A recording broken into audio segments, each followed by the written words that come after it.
이 말씀 출애굽기 27장 13절에서 16절까지의 말씀 보도록 합니다.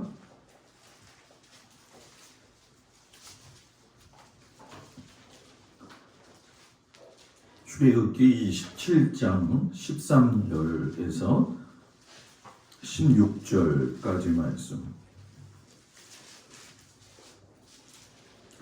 4절 말씀이니까 우리 다 같이 한 목소리로 봉독을 하겠습니다. 동쪽을 향하여 뜰 동쪽의 너비도 50규빗이 될지며 문 이쪽을 위하여 포장이 15규빗이며 그 기둥이 셋이요 받침이 셋이요 문 저쪽을 위하여도 포장이 15규빗이며 그 기둥이 셋이요 받침이 셋이며 뜰문을 위하여는 청색, 자색, 홍색 실과 가늘게 꼰 배실로 수놓아 짠 20규빗의 휘장이 있게 할지니 그 기둥이 넷이요 받침이 넷이며. 아멘. 기도합니다. 하나님, 우리가 성막의 첫 관문인 문에 대해서 오늘 저녁 같이 은혜 나누려고 합니다. 하나님께서 우리에게 지혜의 영을 주셔서 들을 때에 깨닫게 하시고 믿음으로 살아가기에 부족함이 없는 충만한 은혜를 주시옵소서. 예수님의 이름으로 기도드렸습니다. 아멘. 할렐루야. 아멘. 오늘 저녁에도 주님 앞에 나온 사랑하는 성도들을 축복합니다. 아멘. 이제 성막이 시작이 되어져서 그동안 여러 가지 용어 정리도 했었고요. 또 성막을 왜 배워야 되느냐 그 부분에 대한 것도 같이 은혜를 나누었습니다. 이제 본격적으로 성막의 첫 관문인 문에 대해서 이제 이야기를 나누도록 하겠습니다. 오늘 말씀에 보게 되면 문에 대한 그 내용을 갖다가 성경에다가 써놓은 말씀이죠. 그런데 우리가 오늘 읽은 말씀 보면은 상당히 좀 어려워요. 그죠? 문은 어떻게 됐는데 이쪽으로 무슨 규빗이고 저쪽으로 무슨 규빗이고 무슨 색을 갖다 집어넣고 하려다가 보면은 머리 아파요. 그래서 가장 우리가 시각적인 교육을 통해 가지고서는 이렇게 접하는 게 가장 쉽고 이해가 빠르죠. 앞에 보시게 되면 이제 그림이 하나 나와 있습니다. 제가 성막을 가르치러 다닐 적에 제일 좋아하는 그림 중에 한 가지가 돼요. 하얀색으로 보게 되면 그 울타리가 쳐져 있죠. 이것이 이제 세상과 하나님의 나라의 경계선을 의미하기도 하는데 이제 앞에 보게 되면 휘장으로 해가지고선 여러 가지 색깔들을 갖다가 만들어 놓은 문이 있지요. 이 성막에 들어갈 적에는 모든 사람들이 이 문을 통해서만이 성막에 들어갈 수가 있어요. 누차 제가 여러분들하고 강조를 하지만은 하나님을 만날 수 있는 길은 이 문에서부터 시작이 돼요. 그래서 문에 들어가면 뜰이 있죠. 뜰이 있고 이제 다음 주나 아니면 오늘 시간이 어떻게 되느냐에 따라서 배우겠지만 문을 통과하면 이제 번제단이 나와요. 그리고 번제단을 지나면은 이제 물두멍이 나오게 되죠. 그리고 물두멍을 지나게 되면은 저 뒤에 보게 되면 4개로 기둥이 세워져 가지고서는 있는 4개인가요? 5개죠? 5개. 저도 실수할 때가 있어요. 5개의 기둥 세워진 곳으로 들어가게 됩니다. 그곳 안으로 들어가면 그 부분을 성소라고 이야기를 해요. 그 성소에는 들어가면 왼쪽에는 등대가 있고 오른쪽에는 떡상이 있어요. 그리고 앞에 보게 되면 분향단이 있으면서 다시 5개의 기둥과 더불어서 휘장이 있고 그 뒤에 들어가게 되면 이제 하나님의 법궤가 있지요. 이 성막이 발전되어져 가지고 나타나는 게 무엇이냐면 바로 솔로몬이 만들어 놓았던 성전이 되어지는 거예요. 그래서 성막이 텐트처럼 움직이는 것이다라고 한다면은 성전은 움직이지 않는 거죠. 그래서 제가 한번 여러분들한테 말씀을 드렸을 텐데 성막의 기본 틀은 땅바닥에다가 세워서 만들어가는 거예요. 그런데 성전의 기본적인 틀은 금바닥 위에다가 만든다는 거죠. 저번에도 안 놀래더니 오늘도 안 놀래요. 사람이 놀랄 때 놀라지 않으면 보는 사람이 더 놀래요. 그걸 알아야 돼요. 금이 얼마나 많은지는 모르겠어요. 그런데 금바닥 전체로 성전을 만들었다는 건 솔로몬 시대가 가지고 있는 영화로움과 부귀가 얼마나 컸는지를 알 수가 있는 거죠. 그리고 그 모든 것들을 준비하는 과정 가운데 보게 되면은 성전을 만든 이의 그 정성과 경배받으시기에 합당하신 하나님의 존귀하심을 알 수가 있게 되어지죠. 그래서 이제 성막이 끝나게 되면 겹치지 않는 부분에 대해서는 성전에 대한 것까지 여러분들하고 같이 은혜를 또 나누려고 합니다. 여러분들은 굉장히 행복한 사람들이에요. 성막에 대해서도 잘 들어보지 못했지만 성전까지도 여러분들한테 가르쳐 줄 수 있다는 건 인생 가운데에서 장땡을 만난 겁니다. 그래서 여러분들한테 큰 은혜가 되었으면 좋겠어요. 예수님이 자신을 갖다가 소개할 적에 사복음서 전체에 보게 되면 예수님 자신을 7가지의 성격으로 자신을 표현하셔요. 그 중에 하나가 뭐냐면 나는 선한 목자다. 선한 목자다. 선한 목자, 우리가 시편 23편에도 나와 있지만 주의 막대기와 지팡이가 나를 갖다가 뭐예요? 안위하시나이다. 이 선한 목자가 되어질 적에 목자가 가지고 있는 가장 특색은 막대기와 지팡이인데 지팡이는 갈고리처럼 되어져 있죠. 그래서 양들이 다른 곳으로 가게 되어지면은 그 갈고리를 목에다가 탁 걸어가지고 잡아 당겨요. 그리고 막대기는 곁길로 가는 모든 양들을 쳐가지고선 바른 길 가게 하시는 거죠. 우리가 양의 습성을 잘 알아야 되는데 양은 눈이 나빠가지고서는 보통 1.5m에서 3m 사이를 벗어나게 되면 길을 잃어버려요. 그래서 여러분들이 영화에서나 또는 사진을 보게 되면 양들이 어떻게 있어요? 모여 있죠. 그건 여러분 뭘까요? 앞에 있는 양의 궁뎅이만 보고 쫓아가는 거예요. 그러니까 앞에 있는 양이 목자가 가는 길을 봤을 적에 그 길을 바로 잡으면은 뒤쫓아가는 양들이 잘 쫓아온다는 거예요. 그런데 1m, 1.5m에서 3m를 벗어날 경우에는 딴 길로 가는 거예요. 눈에 보이지 않는 거죠. 그렇게 근거리에 있음에도 불구하고 양의 속성이 가지고 있는 것 중에 가장 중요한 게 뭐냐? 집중해가지고 바라보아야 할 예수님을 정확하게 볼 수 있는 눈이 있어야 돼요. 곁눈질 하게 되면 계속 글로 여러분 뭐예요? 따라가게 돼 있어요. 그래서 신앙의 동료들이 참 좋아야 돼요. 신앙의 동료들이 어느 길로 가느냐에 따라서 양들은 그 길로 같이 걸어가요. 어떤 성도는 모여가지고 이야기하면 남의 흉을 잘 보는 성도가 있어요. 그죠? 그 양은 그 양끼리 친한 사람끼리 모이다 보면 어떻게 되겠어요? 서로 험담만 하는 그런 양들의 모임이 되어지죠.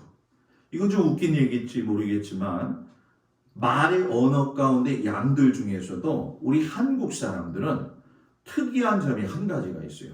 저는 베레아 사람들이 신사답게 신앙생활한 것처럼 우리 한국 사람들도 특별히 믿음의 사람들은 좀 신사와 같은 사람이 됐으면 좋겠어요. 그런데 이상하게도 우리 한국적 배경에서 제가 경험한 거에 의하면 한국교회 성도들의 습성 중에 한 가지가 뭐냐면 말에 실수가 있는 게 아니에요. 실수도 있지만 말을 참 잘해요. 하기에 뭐 시켜놓으면 말을 지지 않아. 그런데 말 잘하는 게 중요한 게 아니라 잘 말해야 돼요. 말은 누구든지 잘할 수 있어요. 그런데 잘 말해야 돼요. 이 잘 말하는 것 중에 한 가지가 우리가 제일 좀 유념해야 될 것 중에 한 가지가 뭐냐면 음란패설 같은 거 하지 말아야 돼요.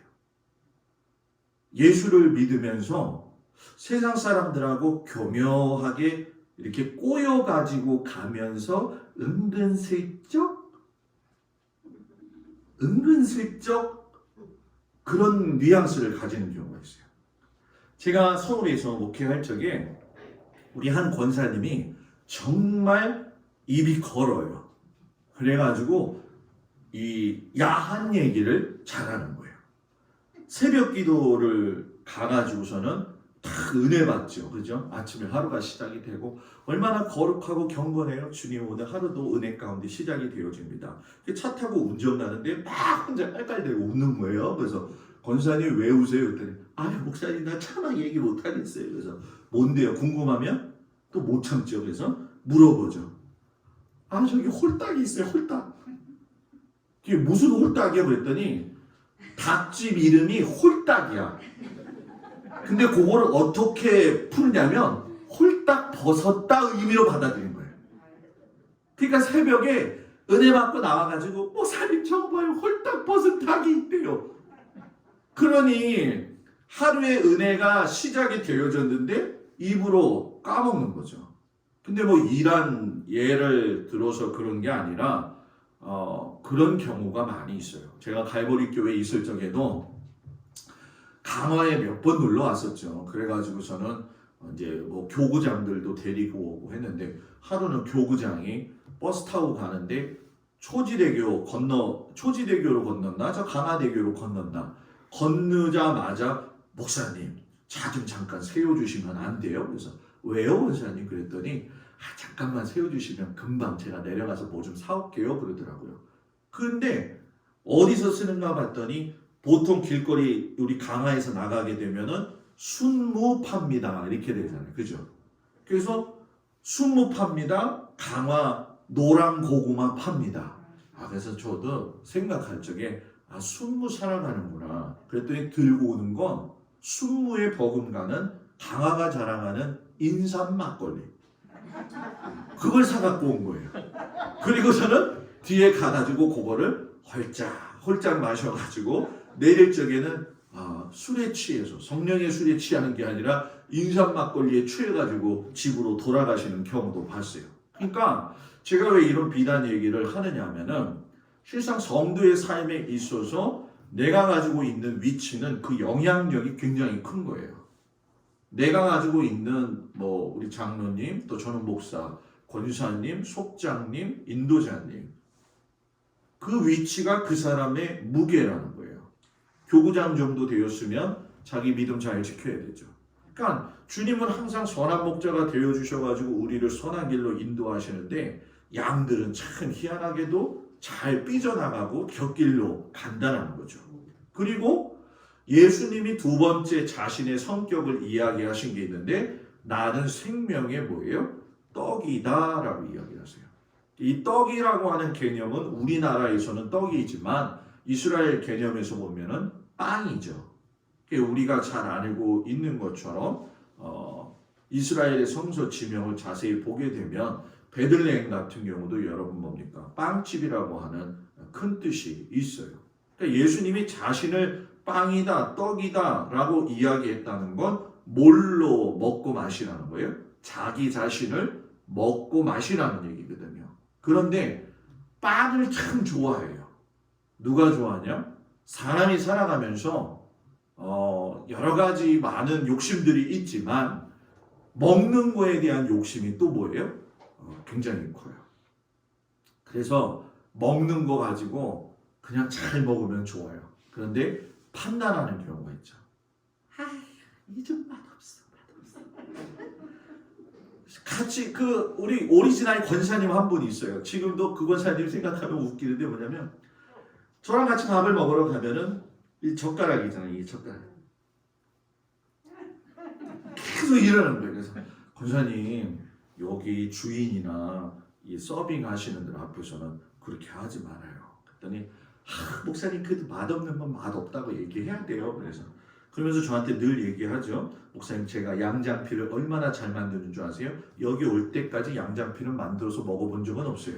그렇기 때문에 평가는 못 하겠는데 항상 먹는 거에 관심이 많으면 안 돼요. 그런데 여러분 이상하게도 글쎄요, 우리는 아직 잘 모르겠어요. 동막골에서는 모르겠는데 제가 서울에 있으면서 느낀 게 중에 뭐냐면 사람들은 먹을 걸 찾으러 산골짜기라도 가더라는 거예요. 그러면 예수 믿는 우리는 산골짜기는 가지 못할 망정 뭐예요? 하나님의 말씀을 먹는 일에 수고해야 된다. 그런데 중요한 것, 빵의 원리 중에 한 가지는 뭐냐? 별미는 잠깐 먹는 거예요. 근데 별미를 너무 좋아하는 사람들이 많아요. 우리 목사님은 바닥이 났어 설교가. 이제는 더 이상 들을 게 없어. 그러면서 저 삼천리 반도 금수강사를 돌아다니면서 은혜되어지는 말씀을 듣는다고 하거든요. 그래서 중요하신 좋으신 목사님들의 설교를 잘 들어요. 근데 저는 되묻고 싶은 게 있어요. 자기 아버지가 주는 음식도 제대로 소화를 못하는데 어떻게 별미를 갖다가 잘 먹을 수 있냐는 거예요. 별미도 가끔 먹어야지 계속 먹으면 배탈 나요. 과해지기 때문에.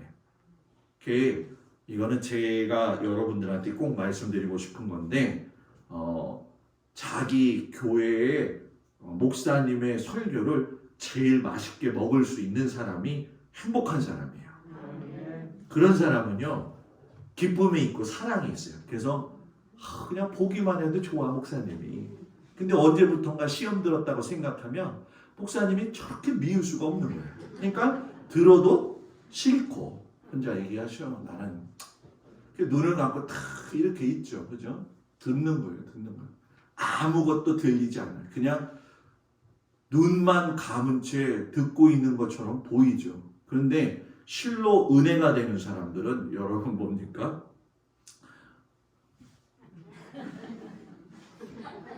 잠자면서도 고개를 숙이는 사람. 그런 사람은요 차라리 은혜라도 돼. 그죠? 왜냐하면 목사님이 착각하거든. 야, 저 얼마나 은혜를 받았으면 저렇게 고개를 까딱까딱하고 먹을 수가 있느냐.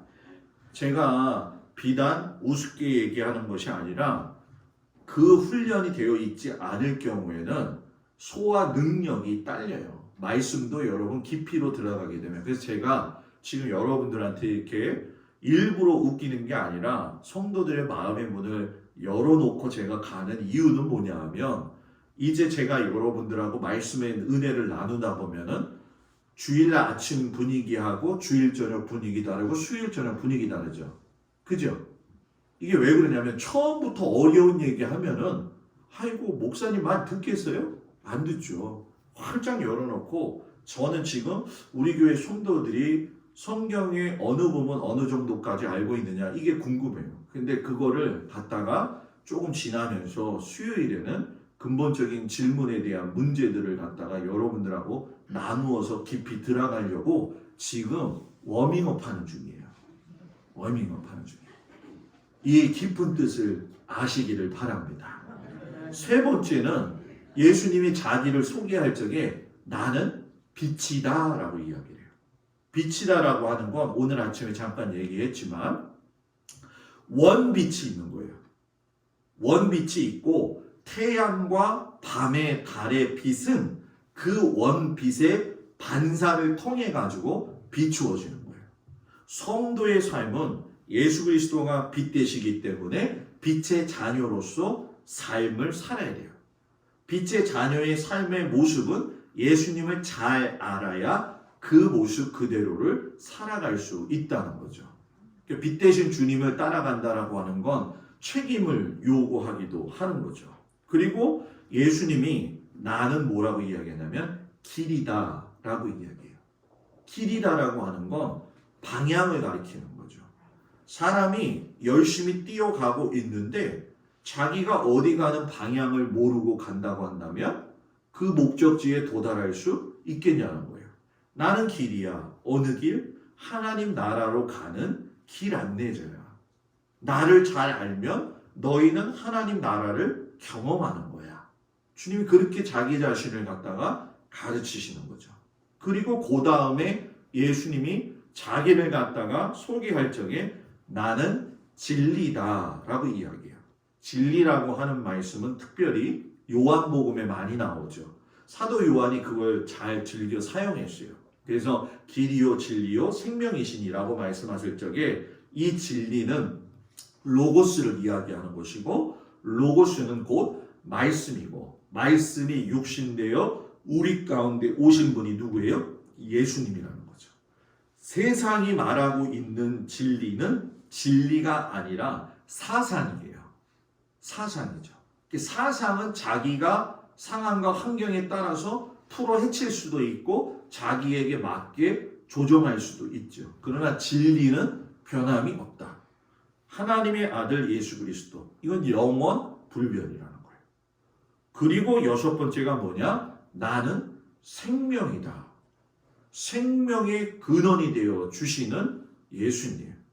생명의 근원이 되어 주시는 예수님을 알아갈 적에 생명의 원천이 내 안의 심장 폐부에서부터 용솟음 치는 거죠. 제가 지난주에 우리 모든 성도들한테 가르쳐 드렸지만 생명 대신 예수님을 경험하기 위해서는 항상 제가 뭐를 부르라고 그랬어요? 예수의 보혈 부르라고 했잖아요. 아픈 곳이 있어요? 거기에다가 손을 얹고 예수의 보혈을 부르세요. 생명 대신 예수님이 나를 소송케 하십니다. 입으로 선포하는 건 사단도 듣고 하나님도 들으신다. 그걸 아셔야 돼요.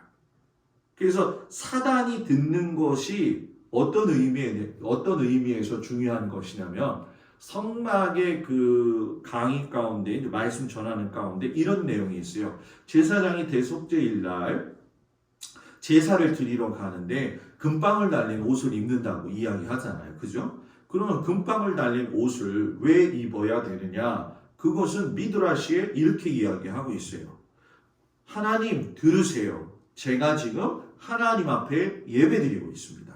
그리고 뭐예요? 사단아 너도 이 소리를 들어라. 나는 지금 하나님의 백성으로서의 삶의 최고의 기쁨을 누리고 있다. 너가 나를 까부를 수 있느냐? 못 까부른다.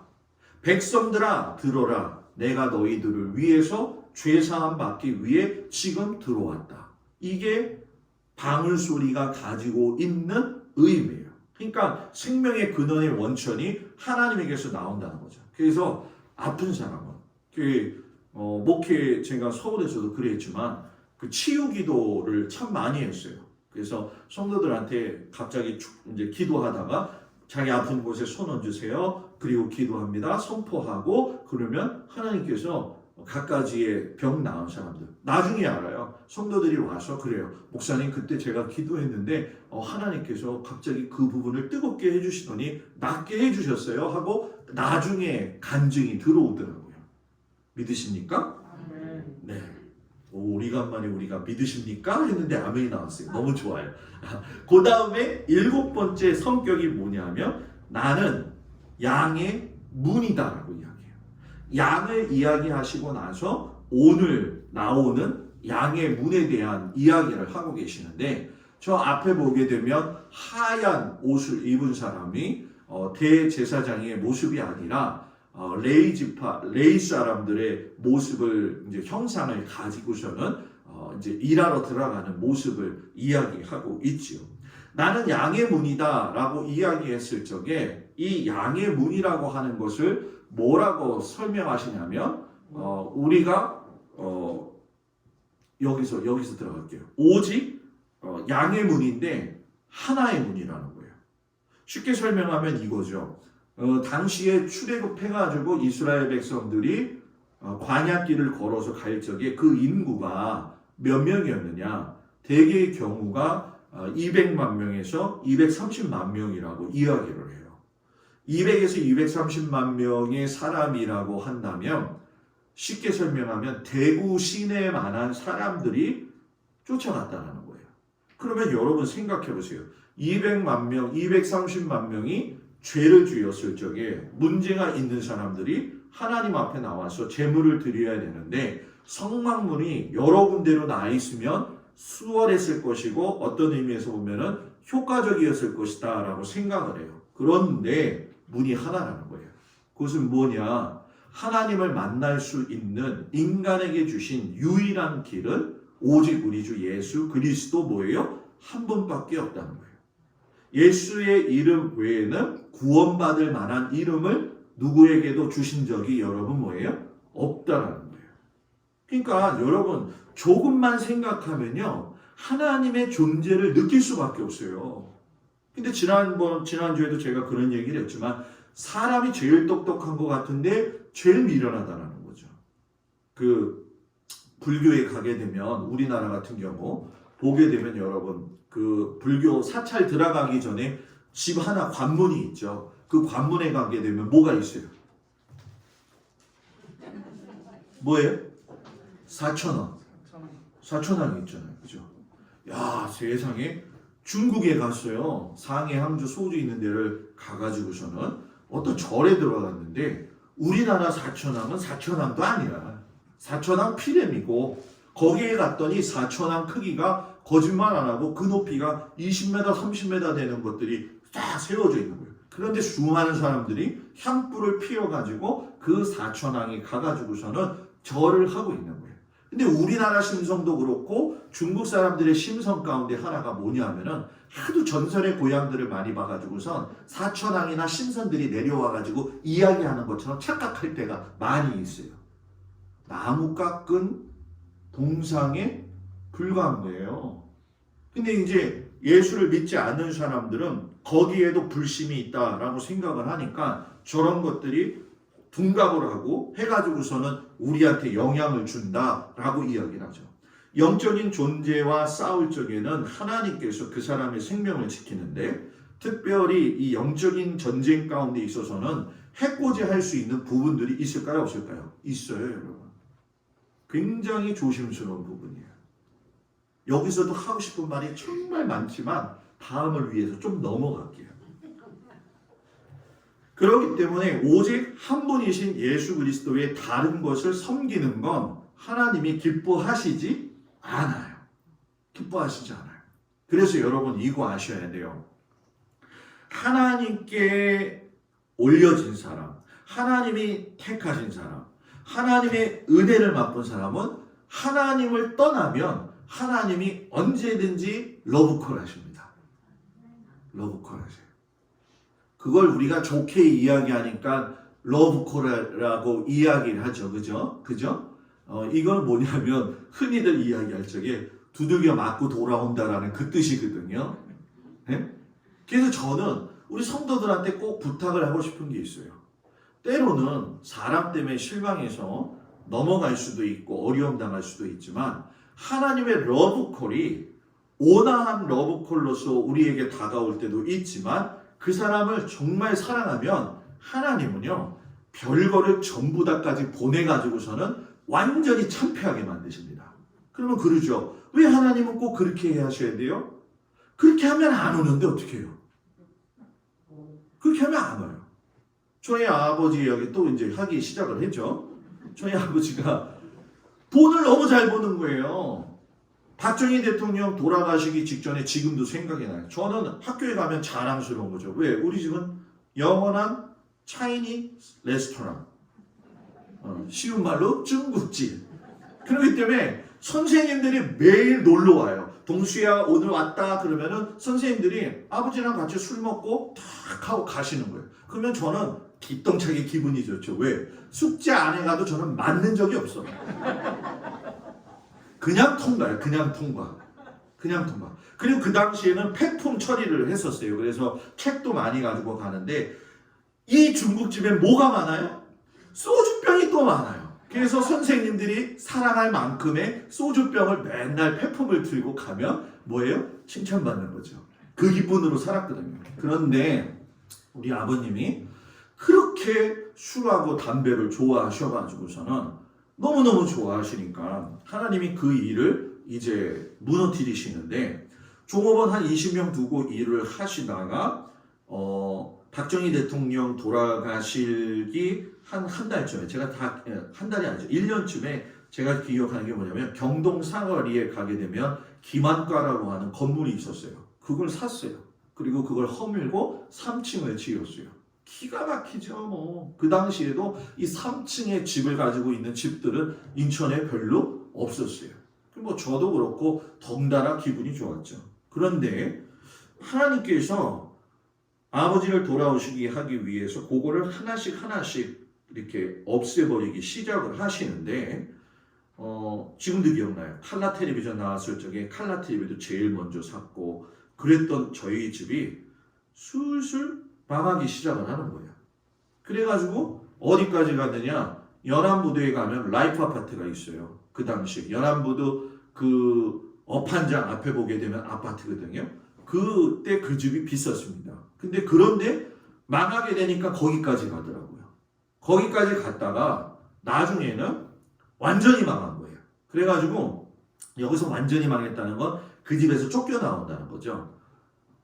이삿짐을 나르는데 저는 제가 어렸을 때부터 이삿짐 날랐지만 우리 아버지는 한 번도 이삿짐을 날라준 적이 없어요. 제가 다 했어요. 왜? 꼭 이삿짐 나르는 날은 술을 드시더라고요. 친구들 데려다가 같이 이삿짐 나르고 그러는데 그날 아버지가 충격이 크셨나 봐요. 목욕탕에 들어가가지고서 나오시질 않는 거예요. 실패했다 이거죠. 그래가지고 이삿짐을 옮겨가지고 애관극장, 옛날 경동의 애관극장 밑에다가 2층짜리 중국집 소규모로 열었어요. 집이 방이 어디 있어요. 그때가 제가 중학교 1학년 들어갈 때거든요. 2학년 들어갈 때인데 동생이랑 데리고 갔는데 이쪽에 홀 안쪽에 안방 하나 만들고 이쪽에 창고가 있어요. 우리가 흔히 얘기하는 중국 사람들 자파. 그래가지고 만두 만들려면은 너무 소상히 알죠 제가. 그 무말랭이도 마른 거 이렇게 놓고 여러 가지 잡다한 것들이 많아. 자다가 보면요 다리에서 뭐가 꿈틀꿈틀거려. 뭘까요? 쥐가 올라오고. 그 동생하고 자다가 으다 놀라면은 쥐가 하늘로 올라갔다가 다시 내려오고 하늘로 올라갔다가 다시 내려오고.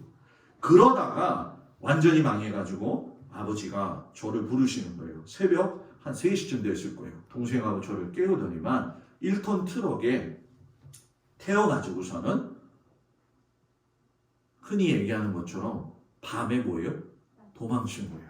도망친 거예요. 그래서 어디를 갔느냐? 숭이동에 갔어요. 중학교 때 학교 가면 빚쟁이들이 저를 갖다가 쫓아오기 위해서 문 앞에서 기다리고 있고 저희 동생은 또 애가 좀 그때 심이 약했어요. 그래가지고 동생 챙기려고 딱 그 집에 갔는데 4명 딱 들어가서 들어오면 움직일 수도 없는 방 연탄하고 그 집 안에만 제가 지금 어렴풋이 기억해도 한 15가정이 살았어요. 15가정이 살았어요. 이걸 얘기해야 되나 말해야 되나. 화장실이 하나니까 아침마다 줄을 서는 거예요. 아침마다. 그것까지는 이해가 돼요. 겨울이 되면 화장실에 가기가 싫은 거예요. 왜 싫을까요? 추운 건 괜찮아. 추운 건 괜찮아. 싸고 얼리고 해가지고 탑이 이렇게 쌓이는 거예요. 뭔 탑인지는 아시죠? 거의 찔리기 직전까지 올라온다고. 그러면 그걸 뜨거운 물을 갖다가 제가 부어가지고 녹여가지고 스무스하게 만들고 또 올라가면 그 다음 아침 쌓고 또 쌓이고 그런 데서 살았는데 날 아버지가 어머니랑 진보다리를 싸시더라고요. 그들이 그런 거예요. 동수야, 동생 잘 데리고 있어라. 그래서 왜요? 그랬더니 아버지는 기도원으로 가겠다. 그래서 왜요? 그때 기도원 갈 이유가 있다. 그래서 그때는 다 그랬으니까요. 그래가지고 저희 동생하고 저만 남겨놓고 기도원 가셔가지고 거의 한 2달을 계신 거예요. 야, 가기 전에 줄담배를 피시던 그 아버님이 돌아오셨는데 여러분 술하고 담배를 끊었을까요? 안 끊었을까요? 담배는 끊었는데 술은 덜 끊었어요. 여기서 은혜스럽게 다 끊었다고 이야기하면 좋을 것 같은데 사람이 한꺼번에 변화되지는 않더라고요. 그래가지고 아버님이 교회를 이제 나가기 시작하시는데 율목교회를 나갈 수가 없잖아요. 빚쟁이들이 많이 있으니까. 그래서 주안역 뒤에 있는 은혜교회라고 하는 곳으로 가족들이 전부 다 옮겼어요. 그리고선 제2의 파란만장한 시간이 벌어지게 됐죠. 근데 그건 다음에. 여운을 남겨야 돼. 여운을 남겨. 그걸 깨달은 게 느끼냐. 하나님은 내가 한번 선택한 자식은요 절대로 안 놓쳐요.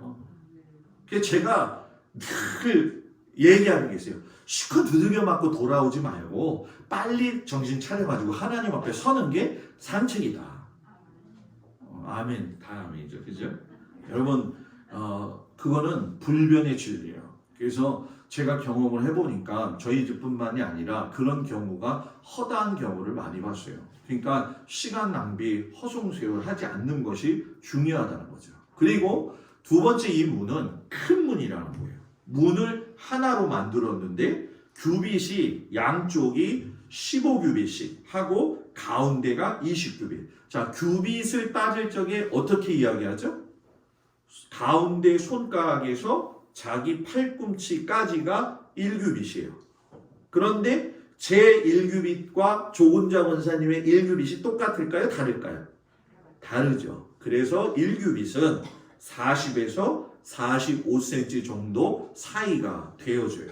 그러니까 이 15규빗으로 나눈 걸 환산하게 되면 5m 정도 양쪽 옆에 있고 가운데는 여러분 뭡니까? 15m 정도의 크기로 문을 열어 놓으셨다는 거예요. 그러니까 성막의 문은 하나의 큰 문이 되시는데 우리 주 예수 그리스도의 사랑의 크기를 이야기하시는 거죠. 구원하시는 하나님의 놀라우신 사랑이 너무나 커서 온 바다를 먹물 삼아도 사랑을 쓸 수 있다 없다? 없다라는 거예요. 그러니까 누구든지 들어올 수 있고 누구든지 들어오게 되면 여러분 뭐예요? 구원받을 수 있는 거예요. 그러니까 아무리 큰 죄인이라고 할지라도 세상 사람들은 손가락질할지 모르지만 하나님은 우리 주님은 손가락질 아니하시고 다 품으신다는 거예요. 다 품는 거예요. 예수 믿는 사람은 품는 은혜의 능력이 있어야 돼요. 품어야 돼요. 품어야 돼요. 제가 시골에 있을 적에 병아리들이 가끔씩 가다가 이렇게 제가 내려가다 보면은 닭엄마라고 그러죠? 네? 닭엄마가 이렇게 다니다가 새끼들이 후루룩 하고서는 이 안으로 쏙 들어가는 걸 본 적이 있어요. 왜 그런가 봤더니 그 시골에 솔개, 독수리 비슷한 거 뜨면 기가 막히게 자라나가지고 후루룩 들어가요. 하나님은, 주님은 그런 분이시에요. 우리의 피할 바위가 되시고 산성이 되어 주시는 분이라는 거예요. 그리고 세 번째 이 문이 가지고 있는 건 동쪽 문이에요. 왜 동쪽 문이냐 하면 동쪽은 해가 뜨는 곳이잖아요. 밝단 말이에요. 아침에 쫙 일어나면 우리 동막 갈릴리 앞바다에 해가 떠오르기 시작을 하거든요. 아, 정말 멋있어요. 서울에 있을 때는 그런 걸 보지 못했죠. 아침에 일어나면 뭐 그냥 빌라 보고 최근에서도 빌라 보고 나가면 빌딩 보고 그랬는데 새벽 기도 끝나고 와서 제가 피곤할 때 이제 잠깐 자고 아침에 딱 일어나면 아주 조금씩 떠오르는 그 동쪽. 이 사람들이 10년이 되어지면은 뭐 정신 못 차린 사람들은 가가지고서는 새해 복을 빌기 위해서 여러분 해한테 뭘 복을 빌어? 맨날 뜨고 지고 하는 건데 그죠? 이 참 사람이 어리석단 말이에요. 그런데 성경에서 말하고 있는 이 동쪽의 문은 대단히 중요한 것이 무엇이냐면 성막은 모든 이스라엘 사람들의 집은 동쪽을 향해 있어요. 그러니까 햇빛이 떠오르는 것을 바라보고 들어갈 적에는 서쪽을 바라보면서 들어가게 되어져 있다는 거죠. 그래서 이 서쪽 보고 갈 적에 제일 중요한 게 뭐냐면은 동쪽 보고 동쪽을 보면서 들어갔다가 서쪽으로 이제 동쪽에서 서쪽으로 들어갈 적에는 문제 있는 사람이 들어갔다가 나올 적에는 동쪽으로 나온단 말이에요. 그러니까 햇빛을 보고 나온다는 거죠. 쉽게 설명하면 뭐냐? 교회는 문제 있는 사람이 가서 문제 해결 받고 오는 곳이 교회라는 거예요. 그래서 성경에 그런 예를 든 사람이 있죠. 한나 아시죠? 한나 몰라요? 사무엘의 어머니. 그래서 이 사람은 아이를 못 낳으니까 한이 맺혀서 한나예요. 그리고 한나를 괴롭히는 사람은 성격이 못돼가지고 맨날 분내고 살아가지고 이름이 분인나예요. 그래서 이 분인나가 맨날 분을 내면서 한 맺힌 한나를 괴롭히게 되니까 어떻게 돼요? 너무나도 힘든 거죠. 그래서 한 맺힌 사람이 하나님 앞에 매달리니까 하나님이 기도를 들으셔가지고선 허락하셔서 귀한 아들을 낳잖아요. 교회는 서쪽 보고 들어왔다가 동쪽 보고 나간다. 문제 있는 사람이 들어와서 문제 해결하고 나간다. 어느 사람이 미국은 동네가 크잖아요. 그죠? 어떤 사람이 동네에서 새롭게 이사를 와가지고 교회를 선택하고 싶은데 교회를 선택할 수 있는 기준이 없잖아요. 그래서 이 사람 지혜가 있어가지고 경찰 사거리에 있는 경찰한테 가가지고선 나한테 교회 좀 소개시켜 줄 수 있나요? 그랬더니 그 사람이 흔쾌히 이야기하기를 저 교회 가시면 됩니다 라고 이야기를 하더래요. 그래서 왜 저 교회를 나한테 선택을 하라고 했습니까? 라고 이야기를 했더니 그 사람 경찰관이 기가 막힌 말을 이야기하는데 뭐냐면 다른 교회는 예배 들어갈 때도 인상 쓰고 나올 때도 인상 쓰는데 저 교회는 이상하게 들어가면 나올 적에 웃고 나오더라. 사람들이 보니까 저 교회는 웃는 교회, 기쁨이 있는 교회예요. 그래서 우리 교회도 웃어야 돼요. 성도들이 괜히 무슨 이게 뭐예요? 이거 우리가 하면 안 된다는 거예요. 네? 웃음이 있어야지. 기쁨이 있어야죠. 그죠? 동방의 사람들이 요즘 우리 교인들을 보고 이 교회가 이상하다. 왜 갑자기 저렇게 사람들이 얼굴이 웃고 밝아. 이게 정상이에요. 새로운 목사가 왔는지 안 왔는지 나가서도 똑같고 그러면 전혀 감동이 없죠. 교회는 하여튼 간에 웃음이 넘쳐서 그 은혜의 강물이 여러분 뭐예요? 사람들 사이에게로 나와야 돼요. 그러니까 교회는 성도들이 웃어야 돼요. 웃어야 돼요. 어느 교회는 맨날 싸워요. 맨날 싸워.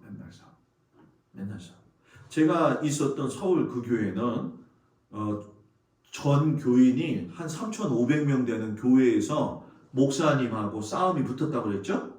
제가 얘기했죠? 다 잊어먹었어요? 네. 그런 상황 속에서 제가 나왔어요. 끝까지 지금도 싸워. 교회 존재 자체가 없어졌어요. 그래가지고 그 교회 교인이 3,500명에서 지금 18명 정도가 남아있는데 저도 지방 일을 많이 했으니까 그 교회도 교회 실태조사위원회로 가서도 이야기하고 그랬는데 비참한 거예요. 교육자 회의를 갔는데 거기에 장로님들도 다 연로하시고 이제 어르신들이니까 권사님이 나이가 많이 드신 남자 권사님이 나오셔가지고 교회 이야기 하는데 목사님들 우리 교회를 불쌍히 여겨주시고 우리를 좀 회복시켜 주세요 라고 하면서 울부짖듯이 얘기하더라고요. 그러면 얼마나 피폐하다는 거예요. 피폐하다는 거. 그래서 제가 그 상황들을 보면서 느끼지만 성도는 양의 문이 되시는 예수님을 따라갈 적에 교회는 항상 그랬어요. 오른손이 있으면 왼손이 있어요. 그죠? 오른손에는 양이고요. 왼쪽에 있는 건 뭘까요? 양하고 비슷한 거예요. 염소예요. 양하고 염소의 다른 점은 뭐냐? 염소는 들이받아요. 먹을 걸 줘도 들이받아. 안 줘도 들이받고. 방법이 없어요. 용인자연 농원 있죠. 옛날에 어렸을 적에 아이들 데리고 가서 체험학습 있잖아요. 이렇게 먹이고. 양들은 가만히 있어. 염소들은 와서 들이받아. 제가 그랬어요. 그때부터 깨달았거든요. 하나님의 말씀을 제대로 먹지 못한 양들은 어느 날 갑자기 염소가 되더라. 염소는 무섭다. 무섭다. 목자가 잘못해서 그런 거예요. 양이 염소가 되는 건 목자인 목사가 잘못해서 되는 거지 양들 자체에 문제가 있는 건 아니에요. 제가 경험을 해보니까 목회 경험을 해보니까 염소가 뭐 염소 되고 싶어서 맨날 음매하나요? 아니더라고요. 그 목사의 잘못이 크다라는 걸 저는 느껴요. 우리 교회도 웃음과 기쁨이 넘치는 은혜가 있기를 바랍니다. 그리고 사색의 문이에요. 아까 어렵게 읽었죠? 그때 청색, 자색, 홍색, 가늘게, 꼼, 배실. 아유 목사님 별걸 다 만들어가지고 그냥 짜집기 한 건가요? 천만에 맞으며 성경은 기가 막힌 게 뭐냐면 모든 색깔, 모든 숫자에는 하나님이 의미를 부여하셔요. 그래가지고 청색의 뜻은 뭐냐면 제가 지난번에 이거 설명드렸었잖아요. 우리 재단이 청색이다. 왜 청색으로 만들었냐고 물어봤는데 한 사람도 대답을 안 했어요. 의미를 모르고 있다는 거거든요. 청색은 뭐냐? 하늘의 색깔이에요. 생명의 색깔. 그래서 제가 그때 말씀드린 것처럼 하늘이 파랗고 바다가 파랗잖아요. 그러니까 유대인의 사고적 관점에서 보면 하늘과 바다는 생명의 연결선이에요. 그렇기 때문에 하나가 깨지게 되면 이 멸망이 되어진다라고 하는 기본적인 틀을 가지고 있어요. 그러니까 이 청색이라고 하는 거를 문에다가 세워 누웠다는 건 생명 대신 예수 그리스도가 우리에게 생명 주신다. 그 생명 대신 예수님이 어떻게 오셨냐? 홍색 색깔, 고난받으신 예수님으로서 피 흘려 죽으심으로 인해 가지고 우리의 죄를 뭐예요? 사하러 오셨다. 그러나 그는 뭐예요? 자색, 뭐예요? 자색은 왕권을 의미하는 거죠. 성경에서 자색 그러면 생각나는 여자가 있어야 돼요. 자주장사? 성은 루요, 이름은 디아. 합쳐서 루디아. 루디아 기억나시죠? 아니, 기억나는 거예요? 안 나는 거예요? 나만 멀뚱멀뚱 보고 있으면 여기서 답이 나오나요? 그죠? 그래서 제가 늘 성막 가서 이렇게 근데 오해는 하지 마세요. 왜냐하면 제가 이렇게 물어보고 그러는 건 여러분들을 당황시키려고 하는 게 아니라 어느 정도 인지가 되어졌느냐 안 되었느냐에 따라서 말씀을 쉽게 풀어갈 수 있기 때문에 그래요. 그래서 제가 어디 가서든지 꼭 성막을 말씀 전할 적에는 제가 이렇게 얘기를 해요. 모르면 모른다고 이야기하고 알면 안다고 이야기해라. 모르면서 아는 척하는 건 더 무섭고 알면서 뭐예요? 모르는 척하고 시침이 떼고 있는 건 더 밉다. 예? 왜 그런 줄 아세요? 사람들이 이상하게 우리는 점잖기를 바라는데 하나님의 말씀은 이 토킹이에요. 여러분하고 저하고 같이 이야기하면서 이제 뭐 이런 거에 대해서는 여러 가지 또 많은 의미가 있겠죠. 그렇죠? 그러니까 목사님 자꾸 그냥 이렇게 물어보고 그럴까 너무너무 힘드네. 이렇게 하지 마시고 모르면 그냥 가만히 계세요. 제가 다 이해하고 갈 테니까. 아셨죠? 그리고 뭐예요? 가늘게 꼰 배실 하얀색으로 만들어요. 하얀색은 순결, 죽음의 색깔 어둠과 다르게 부활하신 예수 그리스도의 모습이고 어린 양의 여러분 뭐예요? 순결한 모습이 담겨져 있는 거죠. 그리고 문의 5번째 마지막 의미는 뭐냐? 문턱이 없는 문이다라는 거예요. 문턱이 낮다라는 거는 들어가기 쉽다라는 거예요.